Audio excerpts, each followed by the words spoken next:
जी, अस्सलाम वालेकुम रहमतुल्लाहि व बरकातहू। अबू अब्दुल्ला हाज़िर खिदमत है। मेरे काफ़ी सारे दोस्तों ने, ख़ास तौर पे जनूबी पंजाब, सिंध और बलूचिस्तान से काफ़ी सारे दोस्तों ने कहा कि आग के मुतल्लक वज़ाहत करें, क्योंकि ऐसा है कि लोगों के ज़हन में ये चीज़ें हैं कि आग के इस्तेमाल करने से जहरीले मादे या जहरीली चीज़ें जो है ना, मतलब वो ज़ाहिर होना शुरू हो जाती है। तो मैं आज का ये जो छोटा सा एक वीडियो है, आप ज़रा कैमरा मेरे करीब अगर आ जाए तो मैं चाहता हूँ कि ये फूल, इसकी पत्तियाँ, इसके जो चीज़ें हैं मैं दिखाना चाहूँगा। ये फूल है। नंबर एक तो लोगों के जहन में ये चीज़ है कि आग की जहर है। जहर है बेसिकली दुनिया में जितनी भी खाने वाली चीज़ें हैं, गंदम से लेके जितनी भी खुराक की चीज़ें जहर है, उनको मैन्युफैक्चर करना पड़ता है, बनाना पड़ता है।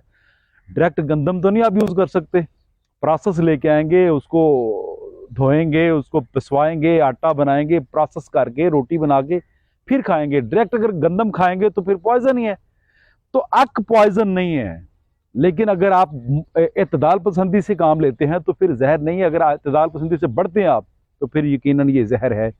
इत्तेदाल पसंदी क्या है कि अक के अगर 2 से 3 कतरे, 4 कतरे, 5 कतरे तक यूज करते हैं तो ये कोई जहरीला नहीं है। लेकिन बाज लोग जो है हसास होते हैं, हसास तबीयत के मालिक होते हैं, तो उनको प्रॉब्लम काफ़ी सारी हो जाती है। तो आग को यूज़ कैसे करना है, आग को इस्तेमाल कैसे करना है, ये मैं कोशिश करूंगा आज डिफाइन कर दूं ताकि मेरे दोस्तों को पता चल जाए। इसके फूल भी हैं, इसके पत्ते भी हैं, इसका सक भी है, इसका जड़ भी है और ये इसका फल है। ज़रा करीब से दिखा दें जी ज़रा। ये इसका फल है। फल भी बहुत ज़्यादा इसमें रुई होती है। जितने भी राशा के मरीज़ हैं जिनके सर और हाथ पांव हिलते हैं, इसकी रुई का अगर तकिया बना के यूज़ किया जाए तो यकीनन विद इन 1 वीक मरीज़ ठीक हो सकता है, जो राशे का मरीज़ है, जो वाइब्रेट करता है।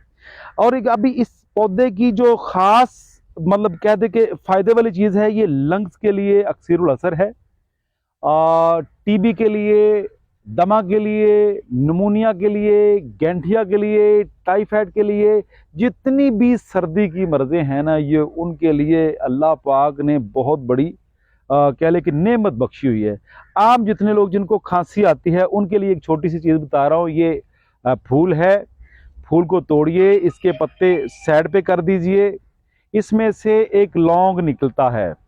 ये मैं लौंग आपको निकाल के दिखा देता हूँ। मेरे जितने भी दोस्त हैं ये देख लें। ये लौंग है, ये अक का लौंग है। ये फूल नमा जो आपको नज़र आ रहा है, इस लौंग को सिर्फ लेना है। 2 से 3 लौंग आप यूज़ कर सकते हैं हालत बीमारी में, खांसी जैसी मर्जी हो। ये मेरे हाथ में है, चबाना है, इसका जायका मुंह में लेना है। आप चाय पी लें, दूध पत्ती पी लें या दूध इस्तेमाल कर लें नीम गर्म, इंशाल्लाह फ़ायदा होगा। और जो मेरे दोस्त काफ़ी सारे कमेंट में कहते हैं कि ये तो जहर है, जो मैं जहर आपके सामने खा रहा हूँ, भाई जहर की एक मिकदार है जितनी मैं ले रहा हूँ। इसमें कोई शक नहीं है कि सिमी असरात रखती है, जहरीली है। सारे लोग इसको इस्तेमाल करें ना करें ये उनकी मर्जी है, लेकिन हद से तजावज अगर आप खाना भी खा लेते हैं, तजावज करते हैं, ये ओवर ईटिंग भी आप कर लेते हैं तो फिर भी आपको प्रॉब्लम हो जाएगी। तो ये अक जो है, किसी को टाइफाइड है, मौसमी बुखार है, जो आजकल सलाबजदगान बहुत ज्यादा वबाई मराज का मतलब शिकार है, इसके 2 ड्रॉप, हाफ टी स्पून शहद, थोड़ा सा शहद लीजिए चम्मच में, 2 से 3 कतरे डालिए। जिसको सख्त बुखार है, पहली खुराक ही बुखार उतार देगी इंशाल्लाह। वो उसमें 2 से 3 कतरे डाल के उसको चाटिए। चाटने के बाद दूध पत्ती चाय पीजिए और अपने ऊपर कंबल ओढ़ लीजिए ताकि पसीना आए, आपका बुखार इंशाल्लाह खत्म हो जाएगा। छोटे छोटे बच्चे जिनको निमोनिया की तकलीफ हो जाती है, निमोनिया की, उनके लिए मैं एक चीज बता रहा हूँ। इसकी जड़ का छिलका जला लीजिए और थोड़ा सा बस ऐसे खसखस के दाने बराबर किसी बच्चे को दीजिए, एक खुराक काफ़ी है। बुखार के लिए, नज़ला, ज़ुकाम, केरा, लंग्स की प्रॉब्लम, फालज, लकवा, ये सारी की सारी सर्द मर्ज़ें हैं। इन सब सर्द मर्ज़ों में ये इस्तेमाल किया जाता है, लेकिन आपको इस्तेमाल का पता होना चाहिए कैसे इस्तेमाल करना है। ज़्यादातर खांसी, नज़ला, ज़ुकाम, बुखार में इसके फूल यूज़ होते हैं, और टाइफाइड के लिए, मौसमी बुखार के लिए, ताफन के लिए इसका दूध यूज़ होता है।